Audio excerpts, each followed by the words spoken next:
Hey guys, it's Cugsley, and welcome back to another video. I'm making this short little update here because I have recently figured out another way to optimize my system. I'm not going to go into the depths of it because I just finished recording a longer video, which was 30 minutes long. That video was supposed to be the short one, but I ended up explaining it for 30 minutes straight, so I'm going to avoid that. Basically, the old system used a method where I would take the values of what you press as a player. Let's delete that because it's just my little debugger. I would combine it into a value, like a variable, and I would then decode the variable over here and compare it to the decoded values of our individual functions. And then I would say, hey, if the seventh digit equals the seventh digit input, activate. If there is a combined, like there's a value of 4 in the comparison between the input and what the variable is set to, then activate, right? So I did a comparison piece by piece per. I've changed that, and I won't go over the nuances of this. If you would like to see a longer video where I explain in detail how I updated the system exactly to make it more efficient, I will. But in layman's, I now take the values of what the player presses and compress them, same as I did before. And I take the values that the player assigns each function and I compress them, same as I did before. But now I then add in the value that the variable is set to, as well as adding in the value of what the player is pressing, and I compress that into a singular new value, right? Which ends up ranging between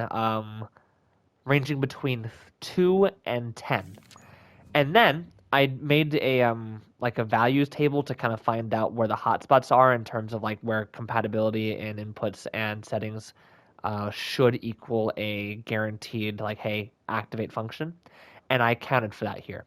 So in short, the values now are 2 for the right side of the controller and 3 for the left side, so left side stays the same. Combine those together, take the inputs corresponding, right, of your variables, combine them together into a single input. So technically the maximum now is 5, 5, 5, 5, 5, 5, 5, right, per these, and then 10, 10, 10, 10, 10, 10 for this. Because they add in during the decoding process, it's not as much of an issue. So that actually ends up saving quite a bit of heartache as a result. Now, then what I do is I say, hey, if the value output, right, as individual digits is greater than or equal to 6, I would like you to execute the function. If the individual rounded values are equal to 4, also execute. But again, because I'm trying to keep this short, if you guys want to have a fun puzzle, here's what you can do. Because I don't want to go through 30 minutes explaining how this works in extreme detail and like how the value table is set up, knowing that, let's just use x as an example. X is equal to 2 million. But remember, we're able to isolate just the 2 and get rid of the other zeros. So if x equals 2, right, and dp down equals 3, right, that means you can have a value of 2, of 3, or 5 when combined together. So therefore, you know your range of inputs. You can also have that same range for your variable settings, right? 2, 3, or 5 for what you set these variables to. If you want to have fun and create the kind of like values table that I created to find out why I chose 6 and above and then an individual value of 4 to execute the functions, then I would say have fun and do so. If you also want to see, or if you also want to take in the little challenge of figuring out why I was forced to use individual comparisons of each digit to look for 4 as opposed to like just combining it together to say, hey, if any of these equals 4, activate, then that's also another challenge that you can do. I'm going to end this video because I can really ramble on for hours. I love talking about logic. If you want to have a fun little project, you can do that to find out.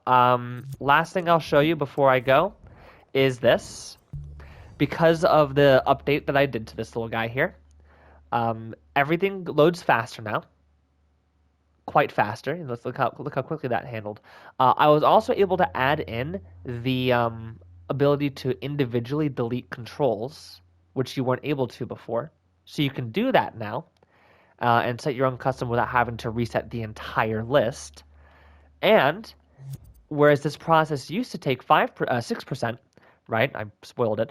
Whereas this process used to take 6%, right? And you didn't have the option to individually delete. Now it's fully functional, except for limiters. But again, if you watch the full longer video, you know why I don't do limiters. You are now able to individually delete stuff and have a fully functioning system, and it only takes up 5% gameplay. So I was able to optimize it just a smidge more and add in another feature. And by fucking golly, I would have optimized it more if Dreams would let me. Unfortunately, Dreams does not have a way to streamline the digit separation, right, of an integer. So you have to manually separate each digit, and Dreams does not have a way to compare several different numbers at the same time in a single calculator and look for a value. So you have to quite literally do several different of these. So it's, it is what it is. If you try and put multiple values into the same calculator, it chooses the highest one. So like if I have this calculator here compare the values of all of these at the same time, right? Then it'll equal whatever the highest one set here is. So if that's 4, then it's 4. If it's 5, then this could be 4 and this could be 5. It'll say that, oh yeah, nothing is equal to 4 here because it goes by the highest. Why is that an issue? How could that be manifested as a glitch? If you can answer that, good shit. Well, I'm gonna leave you guys to it. Thank you very much for watching. I'll post this to Reddit and I'll post this to YouTube and then link this on Reddit, so you guys on Dreams can have fun with this one. It has been a blast making this system. I believe I have finally finished it to the best of my ability. Because unless the unless MM rains down from the heavens to bless me with a new microchip that can do multi-value comparisons as well as like value splitting, then I don't think I can optimize this more. All right. Thank you very much for watching, and you guys have a wonderful night. Bye.